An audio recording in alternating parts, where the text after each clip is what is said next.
I'm hanging out with the guitar players of Black Veil Brides at the Warped Tour. It's July 1st, 2011. Yep. Your record just came out. What's it called? Set the World on Fire.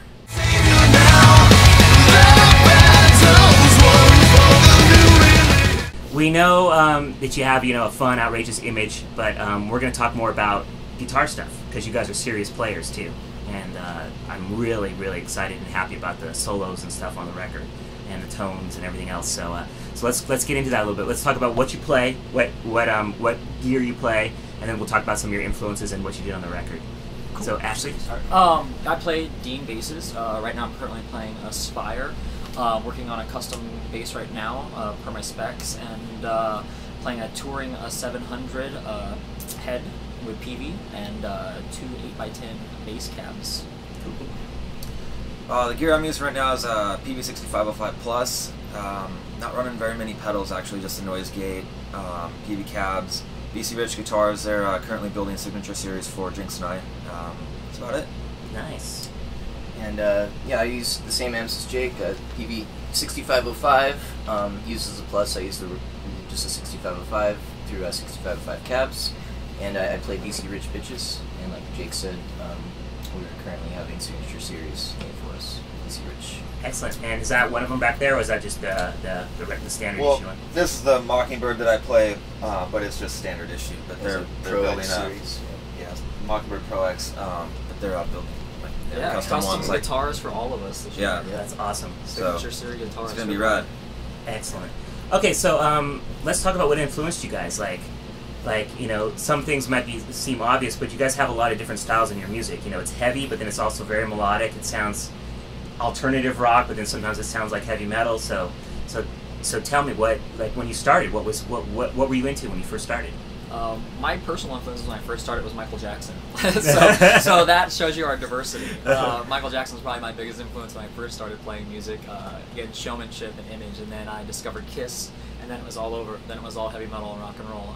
Then on to Motley Crue, Guns N' Roses, and stuff like that, and all about showmanship and performance. And yeah, that's me. That's where I started from. What was the first concert you went to? I think the first arena concert I was Aerosmith Pump. Awesome. Well, there you go. Well, the first time I saw a BC Rich guitar was because Joe Perry was playing with. And that's in the '70s. I always thought it was the coolest looking. That was that one right there. So. All right, so let's hear from you guys. Yeah, I guess my influences, just metalhead since I was a kid. My dad listened to like Led Zeppelin was his favorite band. So, but just growing up with my parents listening to metal, Van Halen, Motley Crue, Metallica was a big one when I first started playing. I think Enter Sandman was one of the first songs I learned how to play. So I just kind of went for it right away, and yeah. So Enter Sandman was one of the first songs you learned how to play. What was maybe like the first solo you learned how to play? I have no idea. I don't think I really learned a solo. I just learned different techniques. Like I started learning my scales and like just learning different techniques, I guess, and just kind of I probably made up my own solo. It was the first one I played. Excellent. Jinx. And for me, I had an older brother growing up. He was about 6 years older than me, and he was really into Motley Crue, Guns N' Roses, and Metallica.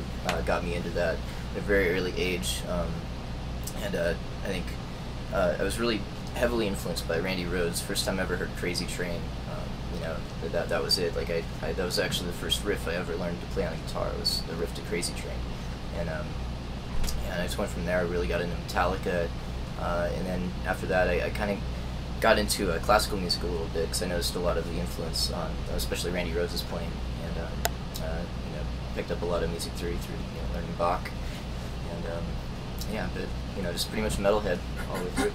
Excellent. Let's talk about when you guys got together. When you guys write these songs, you have dual solos. You have some solos where you switch off, and you have other ones where you guys kind of play Thin Lizzy, Iron Maiden style dual leads. How do you guys come up with? What's the process?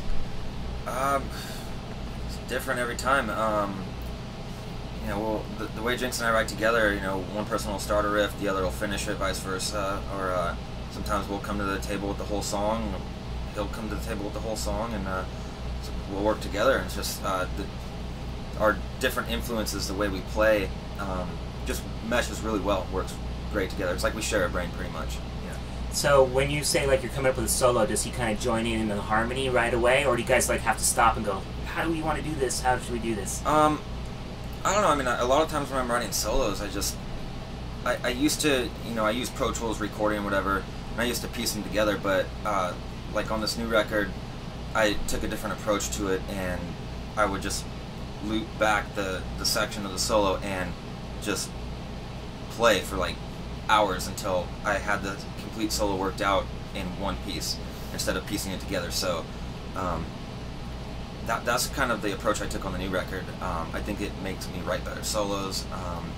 As far as the dual lead stuff, I mean, yeah, you know, like Jake will come up with a guitar melody, a lead line or something, and then I'll figure out the harmony to it, or vice versa. And like he says, we share a brain. Yeah, and it's trying to pick your notes wisely. Like you can just do a regular harmony, but it's switching it up, like. Yeah, like sometimes. Well, like just using theory, just not always using just thirds. Switch to a fourth or fifth or something to make it more flavorful. Yeah, like two different melodies going on at the same time that create a awesome harmony. Absolutely. And so, who are some of your favorite guitar players that influenced your guys' style? I'm very influenced by Paul Gilbert. He's my favorite guitar player. Really? Okay, cool. I wouldn't have guessed that. So. And I still stand by Randy Rhoads. Is always my all-time favorite. Yeah. And obviously, are you guys fans of the guys from Maiden, and from and stuff? Because I hear Maiden in it. In my opinion, I hear the Maiden in the solo parts of it. I hear Maiden, and that's what always made Maiden stand out so much to me when I was a kid. Right. Yeah. Well, nobody does it anymore, so yeah, do something different. Bring it back. Yep. Heavy metal. And your guys' tone, you could tell there's two different guys playing, but you guys use the same stuff. So how do you guys differentiate your tone? Actually, we try to pretty much match the tone. Yep. Yeah. Really? Mm-hmm. Yeah. We pretty much have the same settings. So it's just in your fingers then. I suppose. Yes, I don't know. Same gears, same settings. Yeah, same pedals. Yeah.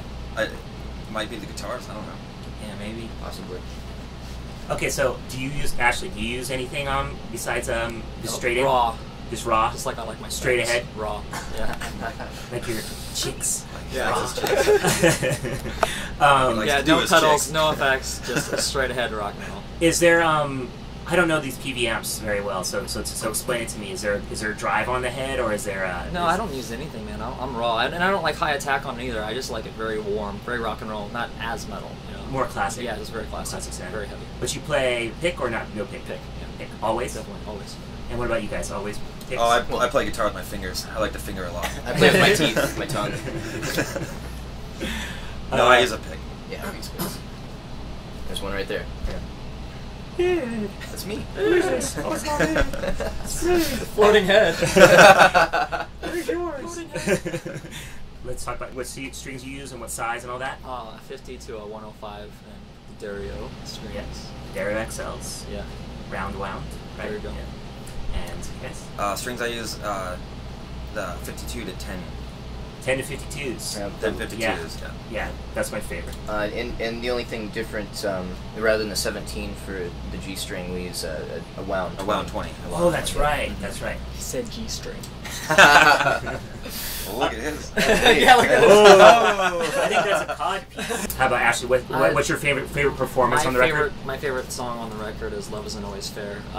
Very straight ahead metal and just sexy. There's a lot of groove and a lot of rhythm to it. So that's my favorite song. That's good for you because you get bass and drums, get this. It's all good. Groove it a bit. What about you guys? One of my favorite songs on the record is a Rebel Love Song, but I think my favorite guitar solo is the Set the World on Fire solo. And my favorite song to play live is The Legacy, I think. Or Legacy is a favorite one to play live. And what's your favorite one on the record? My favorite one on the record would probably have to be Savior, just because I had a lot of input on that song. It's really okay.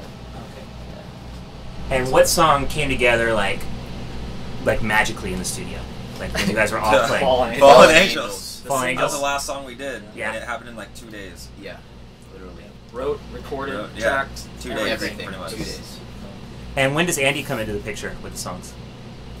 Right away. Yeah. Yeah, right away. Like they're tracking. Me and Andy are in a different room doing lyrics and melodies. So that's what we do. Do you help with the melodies and lyrics? Yeah. We do okay, lyrics great. and melodies, and these are instrumentation guys. Doing all the Gotcha. music. So it's kind of like Rush, like you help write lyrics. Is that how Rush works? I think Neil Peart writes all the lyrics, Okay. and then he has I don't Danny know Lee much sing about it. Rush, but yeah, Xander to take care of all that process. Why these guys? I mean, it's a really fast process for our record because these guys are in there tracking all the music, and then me and Andy are in a different room writing lyrics and melody. So when they finish something, we can go on, take that while they're tracking something else, and then we're already working on the song they already tracked, and then it's just a revolving cycle, and we get things done pretty easy and pretty fast that way. It's a good working environment. It's a good way to write. That does sound very cool. How long did it take to make the record? I think we had 6 weeks max. Yeah. If that, maybe 5 Month weeks. and a half. Mhm. Not even. Yeah. We had to leave and tour England in the middle of it. Came back and finished it. We had like, I think we started tracking the record on accident pretty much. Set the World on Fire was the first song we did, and then we just went for it. We had about 2 weeks of recording. Went to England for 2 weeks. Came back and had maybe 2.5 weeks left, and then finished it. So it was pretty quick. It's so funny how fast it was, but it was very focused too. Yeah, It was a very focused focused. record. I don't know. Collaboratively, the whole band put input into this record, and it was like our fucking greatest hits so far. So Yeah. it's really cool.